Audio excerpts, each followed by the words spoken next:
Hello, Suns fans. This is Suns Latest. I am Rich Rubin. So much to cover today because I got a little excited with our Suns legend of the day. But let's go to some news, just some basics. Preseason begins early October. Game against the Lakers in Palm Desert. That's about 2.5 hours south of where I am right here in Los Angeles.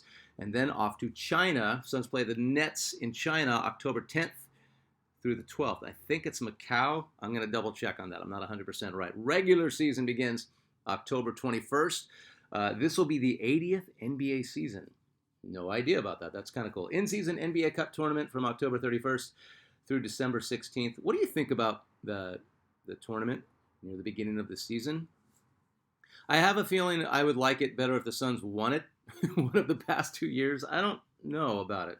And from what I remember, last year tournament games not counting as regular season games, so more games added on to the 82 regular season total. And then playoffs. I don't know. And then every playoff is a 7-game series. There's some stuff we're going to get to eventually about this stuff. 2026 NBA All-Star Game, Intuit Dome. I saw it yesterday driving back in the 105. It's home of the LA Clippers in Inglewood. I haven't been there yet. I was supposed to go to a Suns Clippers game with my buddy Daniel last year. We forgot to get tickets. But that's in Inglewood, up to no good. February 15th, that's the NBA All-Star Game. Suns schedule, NBA schedule, usually released around August 14th. So we got a few weeks until that happens. Suns power forward Dillon Brooks will wear number 3 for the Suns next season. Bradley Beal was the last Suns player to wear it. Before that, Chris Paul was the last Suns player to wear number 3. I love the number 3. I think players who wear number 3, I don't know, there's something about that number that I've always liked. Both Beal and Chris Paul are on the Clippers now. Beal Beal already said for the Clippers, this is just a weird fact, he's going to let Chris Paul wear his number 3 when he gets back to the Clippers. Also, Suns fun fact, Paul Westphal wore number 3 for one game, and I can't remember what year. I think it was the year before he got traded for DJ.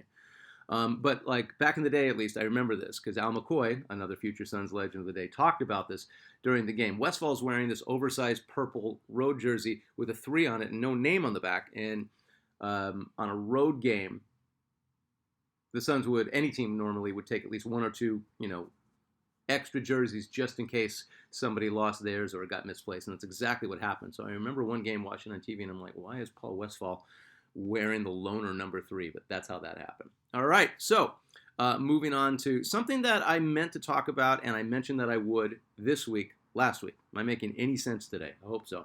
So Oso Ighodaro. Last week I said I wanted to revisit Oso Ighodaro because I spoke too soon about the possibility of the Suns letting him go or using him for trade bait regarding Jonathan Kuminga. Did you see Oso in Summer League play? And I'm talking about every Summer League game.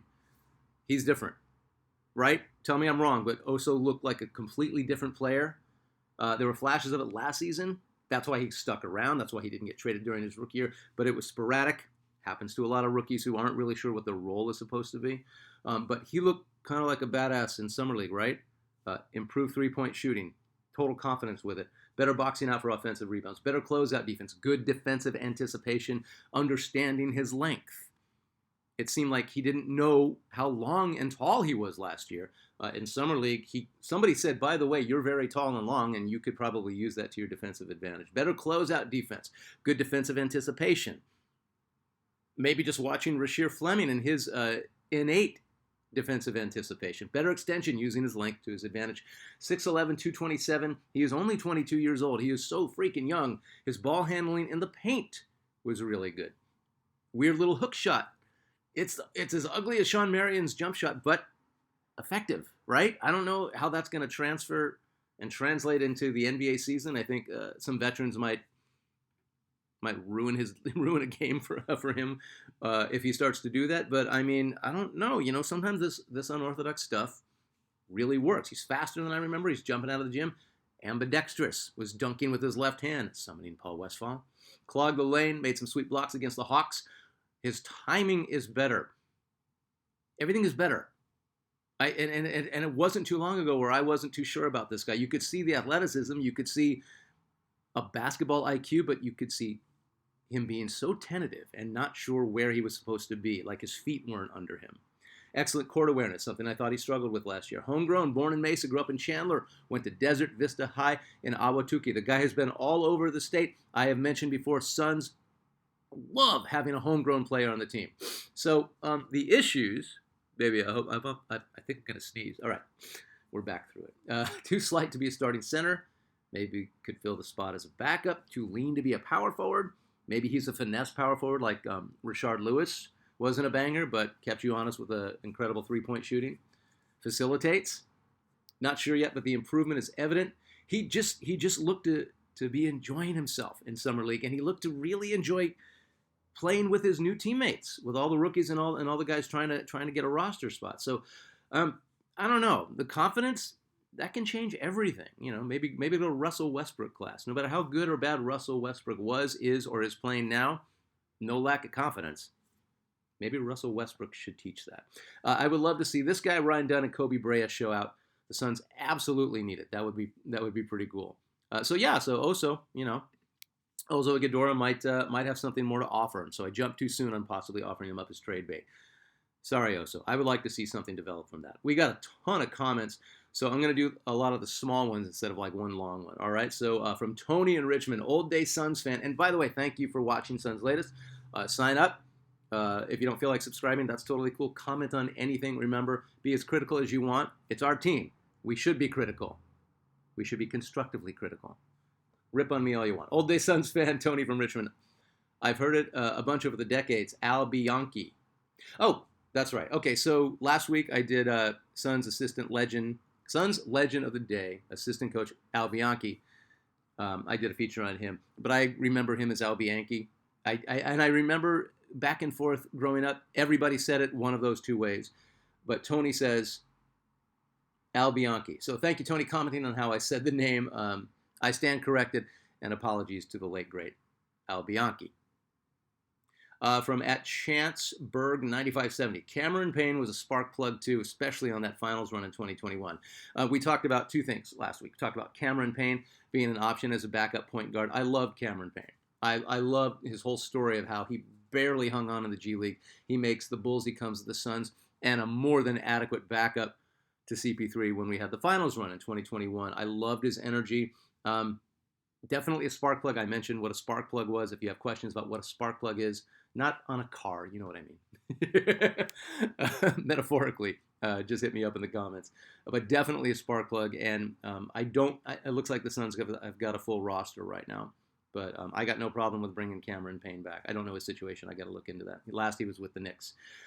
From @Gray Zukaluki, 7395. These names are badass. The thing that stood out regarding Fleming, Rasheer Fleming, Suns rookie, in the Summer League was the feet. His feet were so quick for a big guy. Right? Agreed. Never stops moving. That motor is his strength. Who had the greatest first step for like a relatively big guy, for like a power forward or a small forward who was like over 6'5", 6'6"? Worthy. Best first step I ever saw. Julius Randle. Amazing first step and an amazing motor for a guy that size. That's going to keep a guy on the floor. That energy alone, lots of upside for Rasheer Fleming. He has the quickness in a big dude, in a big enough guy to play power forward to be like those two. A really cool comment. I didn't even notice that, and it was like that was the comment I was missing about Fleming, so thank you for that. From Alan Snow, 1129, more Fleming. Fleming was supposed to be drafted 20 to 28 in the first round. Suns literally got 2 first-round talents. More good stuff about Fleming. Don't sleep on this Suns draft. We got some players. He seems to be the fan favorite coming out of Summer League, him and Dunn. I'm assuming the other first-round, well, it was a first-round talent, Malawash. From loyal Suns latest fans @Metallicop. I love this. I love that name. Quote, I spoke to Tom Van Arsdale once, and I asked him if it was true or not that he and his twin brother Dick switched jerseys at halftime once. He said no, that they had never even considered it. I got the feeling that if they had, he would have said it or at least made a joke about it or winked or something. I was just a guy shooting the time of day with him. Friendly and nice, but said no, we didn't, end quote. Did you mention Tom Van Arsdale? I showed this autograph last week, and I think that's pretty much why Metallica mentioned that. There's no way Boy Scouts, the Van Arsdale twins, would do that. Even as a joke, even in the last year they played in the league, that just wasn't how they were. They were not that type of guy. They were team players, and they would not mess with a coach like that. Dick and Tom Van Arsdale were, Dick has passed away, and Tom is still around, the nicest guys ever. At Suns practices, Dick would talk to the kids forever. Remember I said I lived down the street from where the Suns practice at the Jewish Community Center. And after practice, there were some players that bailed, and there's some players that would just hang out. Mike Bantam, another Suns player, would hang out and talk to the Suns, talk to the kids. Dick Van Arsdale talked to everybody. And I spoke to Tom a few times. I talked to Dick most of my childhood, probably once or twice a month. It's like, because that's how accessible the players were. It was a different time. It was really fun. I have a Tom Van Arsdale autograph, not just on that ball, but on a playoff ticket stub somewhere. And above Tom Van Arsdale's autograph is Jerry West's autograph. It was a Suns playoff game. Really good memory. Hey, thank you for the comments.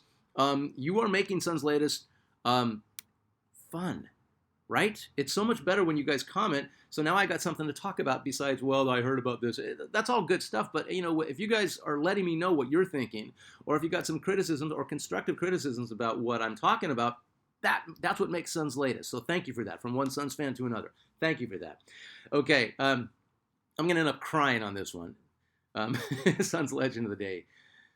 There's an argument for Ronnie Lee being a top 10 most popular Suns player ever, and I'm talking about going up against Nash and Walter Davis and Devin Booker now and KJ and Hornacek and Paul Westphal. No joke, Ronnie Lee on the Suns was I wonder what that guy's going to do next guy. Talk about a spark plug. Ronnie Lee was another one of these guys. So an incredible resume for a guy who doesn't get spoken about when it comes to the NBA very much. He's a forgotten player because he wasn't a great player, but he was a great player. I'll explain. Played 4 years at Oregon, still the Ducks' all-time leading scorer, second in assists all-time for the Oregon Ducks. First triple-double in Ducks history, which came in his third game as a true freshman. Nobody does that. Drafted by the Portland Timbers of the North American Soccer League. Drafted by the San Diego Chargers.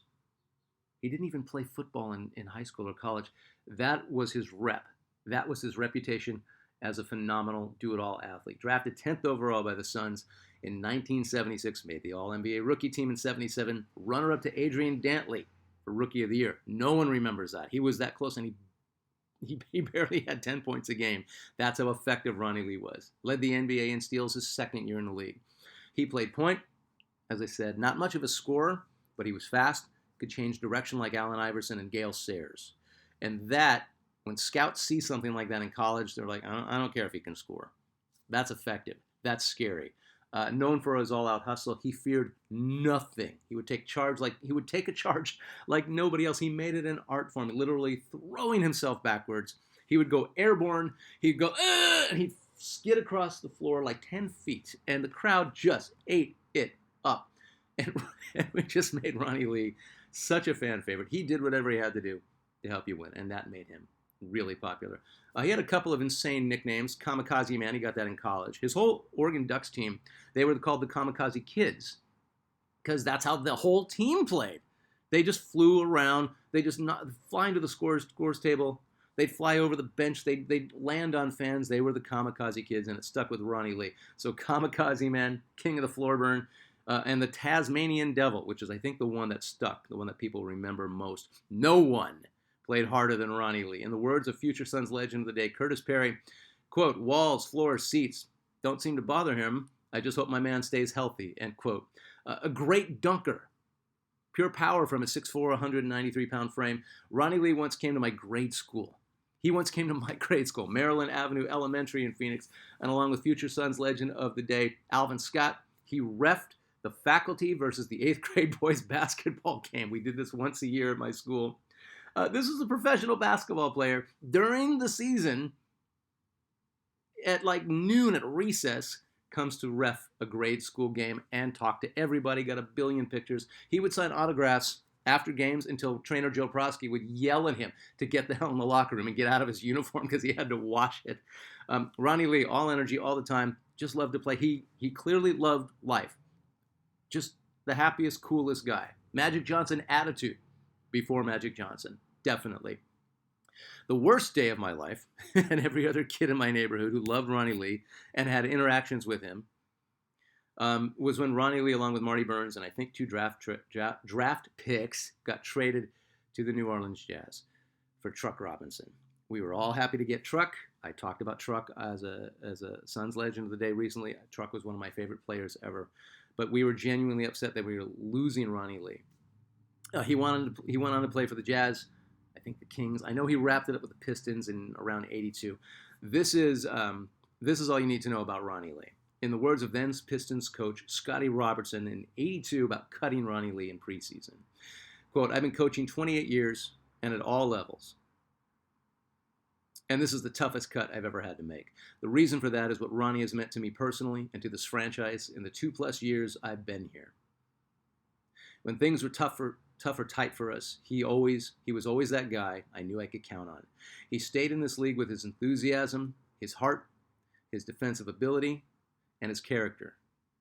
But in all honesty, we feel our talent level is such that it would be difficult for him to play on our club, so we decided to do this now in the hope some other club who needs a player like him would pick him up." End quote. That was the end of Ronnie Lee's NBA career, but he landed in Italy. He played a couple of years of pro ball there. Ronnie Lee is still going strong. Like 74, 75. Recently honored by the University of Oregon. The Kamikaze Kid, the Tasmanian Devil, Ronnie Lee, is your Suns legend of the day. I'm Rich Rubin. Thank you so much for watching Suns Latest. Let me know if you want a legend of the day to be honored. There's a lot of them. We're going to get to all of them. Let me know what you think about today's Suns Daily in the comments, and we're going to do this again tomorrow. Thanks for watching.